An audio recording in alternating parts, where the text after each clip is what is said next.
Morning students. आज Europe के राष्ट्रीय जागरण के दो महत्वपूर्ण टॉपिक,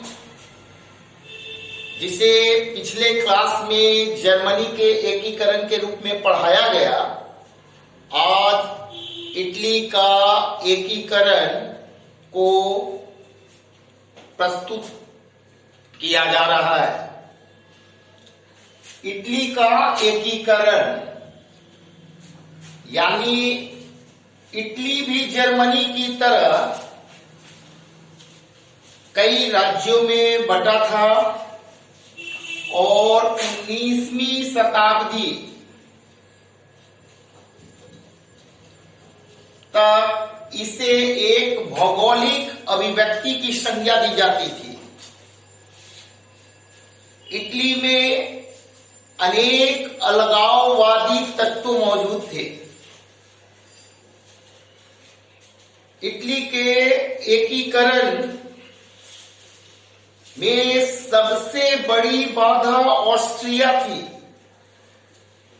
वैसे तो इटली में पोप द्वारा भी इटली के एकीकरण में बाधा समय समय पर प्रस्तुत किया गया, फिर भी नेपोलियन ने इटली में इस तरह की राष्ट्रीयता की भावना को जन्म दे दिया था, जिसके कारण इटली फिर पीछे मुड़कर नहीं देख पाया। इटली के एकीकरण को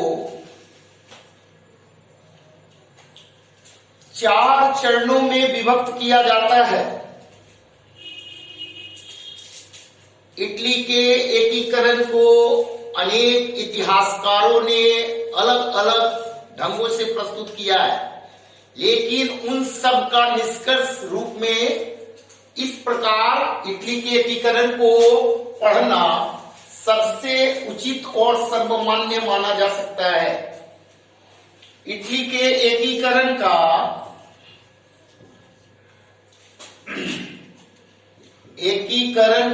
परिचय।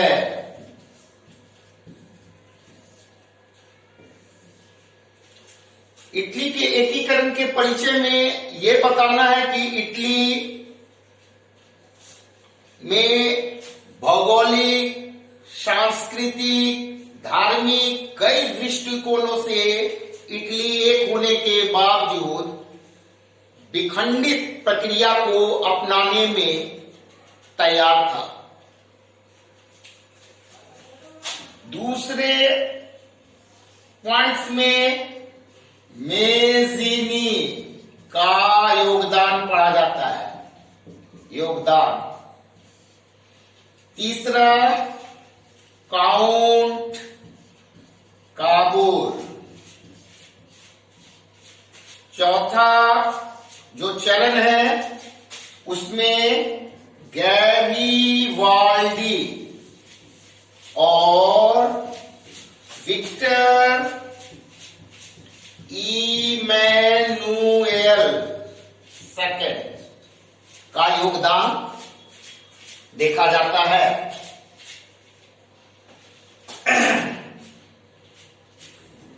अतः इटली के एकीकरण के संदर्भ में मेजनी से पहले भी यानी परिचय में 1820 ईस्वी में इटली के लोगों ने कार्बोनरी, याद रखना है, कार्बोनारी नामक गुप्त संस्था की स्थापना की।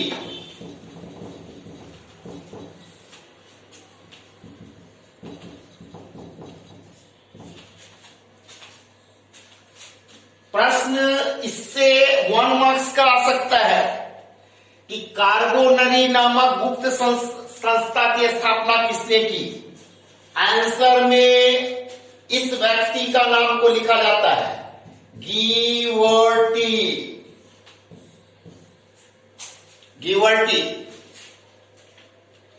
तो कार्बोनरी नामक उप संस्था की स्थापना का मुख्य उद्देश्य था इटली में संवैधानिक राजतंत्र की स्थापना करना। इटली में संवैधानिक राजतंत्र, इससे पिछले क्लास में भी बताया जा चुका है कि राजतंत्र के दो प्रकार होते हैं, एक निरंकुश राजतंत्र और एक संवैधानिक राजतंत्र। संवैधानिक राजतंत्र का तात्पर्य संविधान के अनुसार से राजाओं का चुनाव। इस संस्था का सदस्य मेजनी था।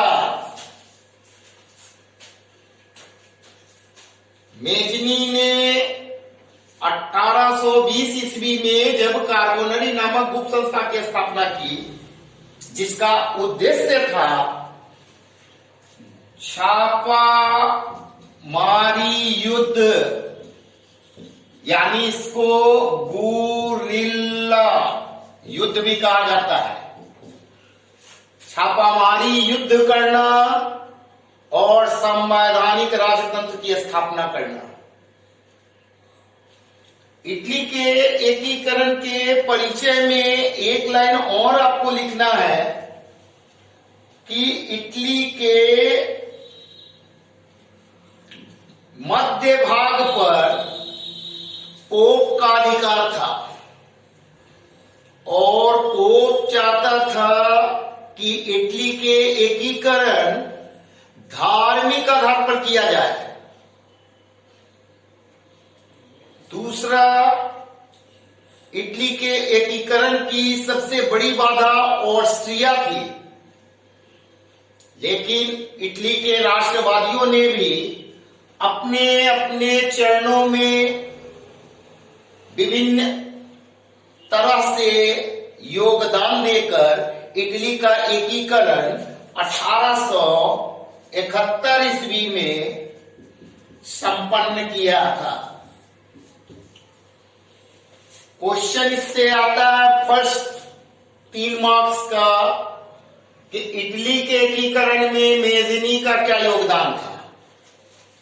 तो मेजनी के योगदान के संदर्भ में परिचय इटली के एकीकरण में 2 या 3 लाइन लिख करके मेजनी को वर्णन करना है। मेजनी को जानने से पहले जानना है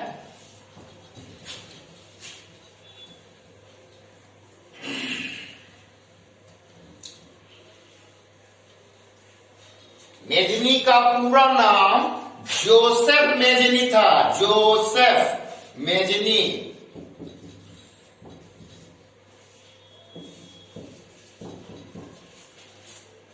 यह गिबर्टी द्वारा स्थापित कार्बोनरी नामक संस्था का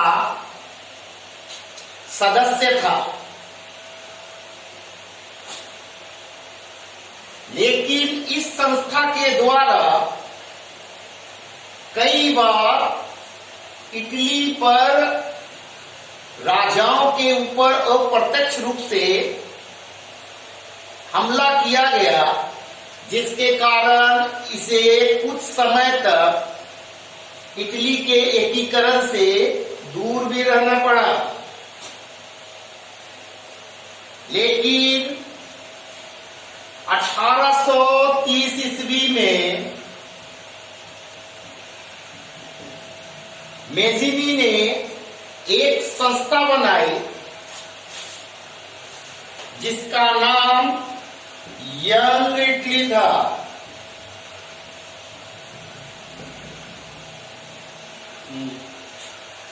यंग इटली था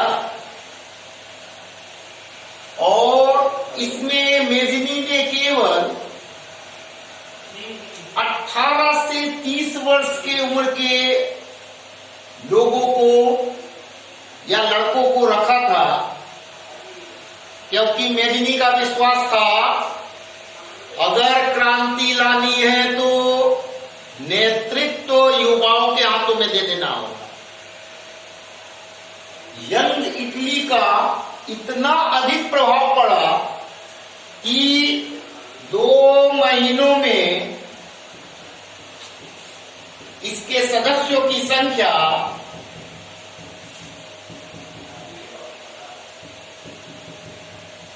60,000 तक पहुंच गए। 60,000 इतना पॉपुलर हो गया। और इसी सदस्यों के साथ मिलकर इसने ऑस्ट्रिया जैसे कट्टर शत्रु पर कई बार प्रहार किए। 1834 ईस्वी में मेजनिक की दूसरी संस्था यंग यूरोप बनी।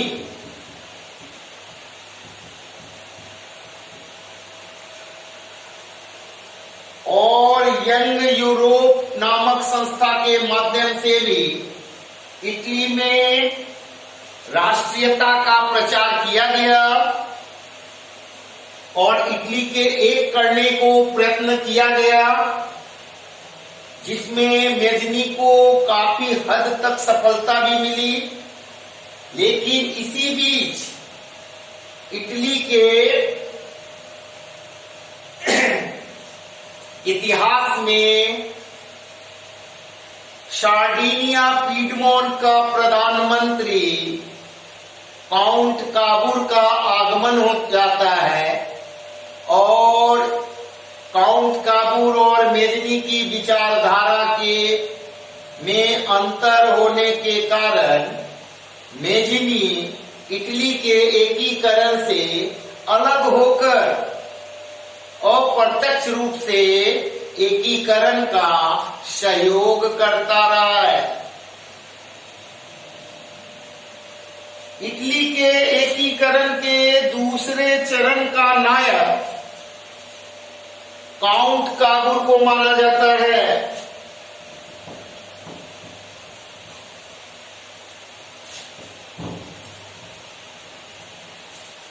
काउंट काबूर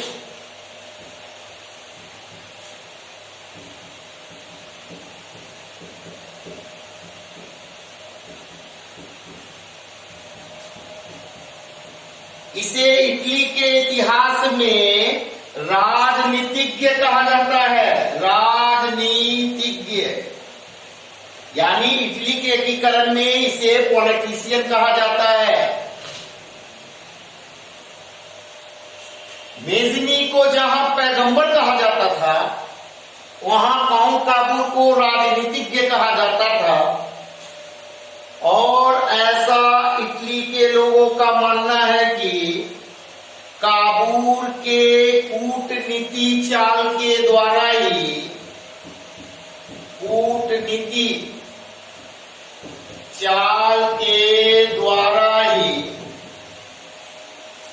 इटली का एकीकरण संभव हो सका, क्योंकि काबूर इटली के एकीकरण का सबसे बड़ा बाधा ऑस्ट्रिया को मानता था। इसीलिए 1853-54 ईस्वी में, याद रखना है ये डेट, 1853-54 में क्रीमिया युद्ध हुआ।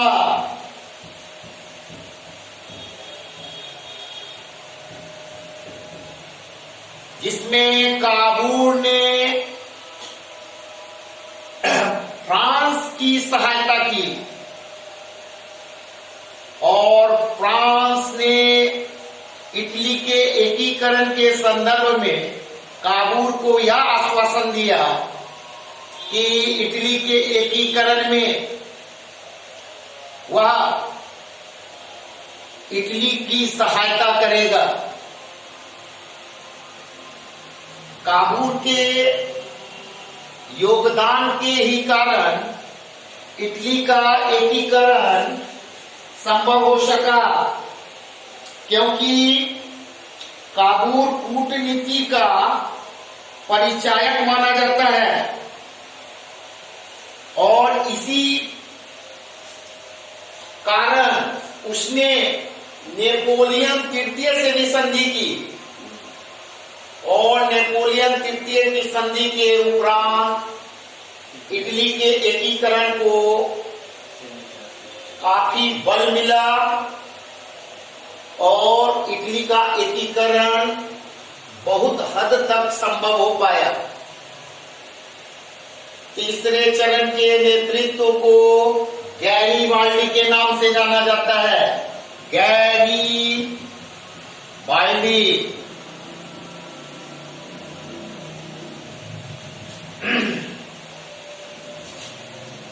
गैरीबाल्डी को इटली के एकीकरण में तलवार कहा जाता है। गैरीबाल्डी पेशे से नाविक था, लेकिन इसने इटली के एकीकरण में लाल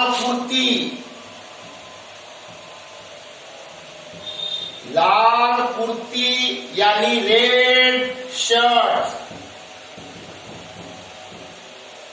नामक संस्था की स्थापना की, जिसमें किसानों और मजदूरों का सहयोग लिया। किसानों और मजदूरों के सहायता से गैरीबाल्डी ने इटली के बहुत बड़े भाग पर कब्जा कर लिया और अंततः विक्टर इमैनुअल द्वितीय ने पोप के वेटिकन सिटी राजमहल को छोड़कर रोम के संपूर्ण भाग पर अधिकार कर 1871 ईस्वी में इटली का एकीकरण संपन्न कर दिया। इस तरह इटली का एकीकरण एक तरह से यूरोप में राष्ट्रीय जागरण के लिए खुला इतिहास माना जा सकता है। इसके संदर्भ में ये कहा जा सकता है कि इटली और जर्मनी के एकीकरण के द्वारा ही यूरोप में राष्ट्रीयता का जागरण और अधिक प्रभावशील हो गया। Thank you.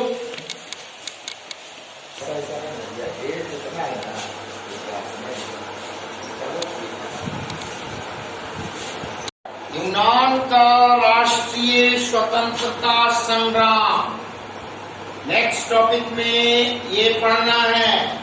यूनान का राष्ट्रीय आंदोलन। बच्चों, ये आपको जानना है, यूनान जो था प्राचीन काल से आज तक किसी ना किसी रूप में विश्व में सामने आता रहा है। यूनान दो भागों में प्राचीन काल में बटा था, एथेंस और स्पार्टा।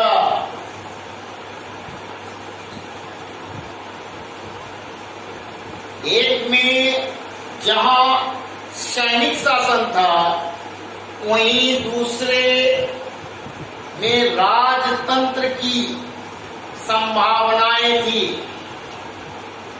यूनान को विश्व में विश्व सभ्यता का पालना कहा जाता है।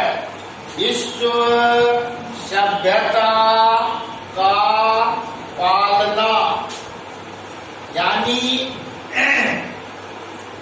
क्रैडल ऑफ वर्ल्ड, क्योंकि यूनान से ही साहित्य का विशेष रूप से प्रचार हुआ था। यूनान के ही 3 प्रमुख साहित्यकारों ने अपने अपने रचनाओं के द्वारा यूनान के साहित्य को समृद्ध बनाया था, जिसमें सबसे पहले सुकरात, दूसरा प्लेटो और तीसरा अरस्तु का नाम आता है, और अरस्तु का शिष्य सिकंदर यानी अलेक्जेंडर, जिसे अलेक्जेंडर द ग्रेट कहते हैं। हाँ, इसलिए यूनान का साहित्य बहुत ही समृद्ध था और यूनान का स्वतंत्रता संग्राम का मुख्य उद्देश्य यूनान से तुर्की को हटाना था। यूनान से तुर्की को हटाना था। इसलिए यूनान के लोगों ने एक संस्था की स्थापना की थी जिसे इटेरिया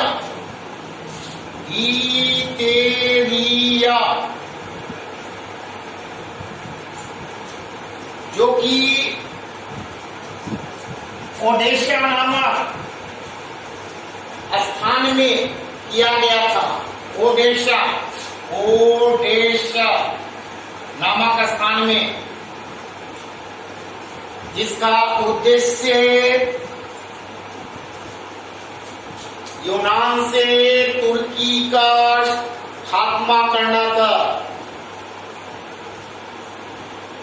तुर्की यूनान के बहुत बड़े भागों तक अपने आप को बसा लिया था। तुर्की को हटाने के लिए, यानी यूनान से हटाने के लिए वहां के प्रमुख कवि, साहित्यकार, दार्शनिकों ने अपना योगदान दिया था। यूनान में राष्ट्रीय आंदोलन में जिस कवि का सम्मान पूर्वक नाम लिया जाता है उसका नाम लॉर्ड वायरन था।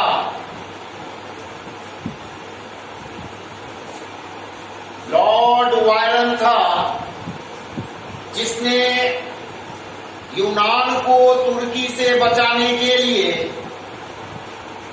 विदेशों में बसे ईसाइयों से चंदा इकट्ठा करके खुद लड़ाई के मैदान में पहुंचा, जहां बीमार होने के कारण 1824 ईस्वी में उसकी मृत्यु हो जाती है।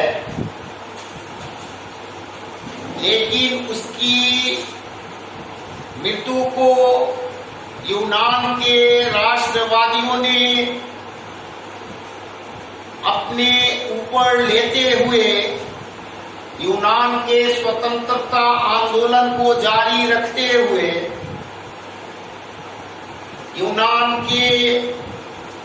यूनान से तुर्की को निकालने का प्रयत्न किया। 1829 ईस्वी में एड्रियानोपोल की संधि हुई।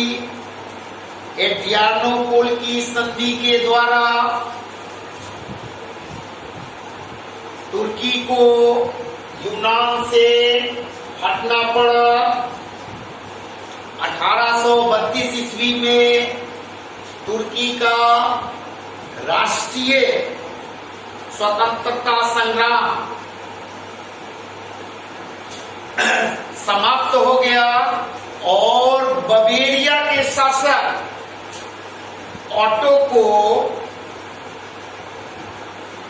यूनान का राजा घोषित किया गया। यूनानी स्वतंत्रता संग्राम के माध्यम से यह बताया जा सकता है कि यूरोप में यूनान के समक्ष, यानी यूनान के तरह कई राज्य थे जहां गणतंत्रवादियों, राष्ट्रवादियों ने आंदोलन किया और उन्हें सफलता मिली।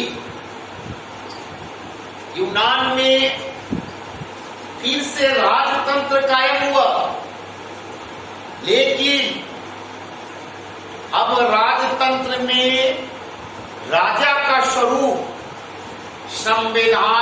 संवैधानिक रूप से, यानी संविधान के अनुसार से चलने वाला बन गया।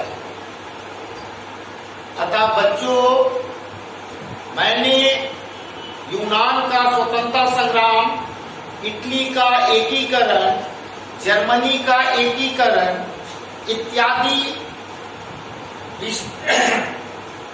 इत्यादि टॉपिकों को पढ़ाया, क्योंकि इसकी इतिहास बड़ी विस्तृत है और इतिहास के इसी पहलू को क्लास 10th के अलावे 11th में 12th में भी पढ़ना है, बीए में भी पढ़ा जाता है, एमए में।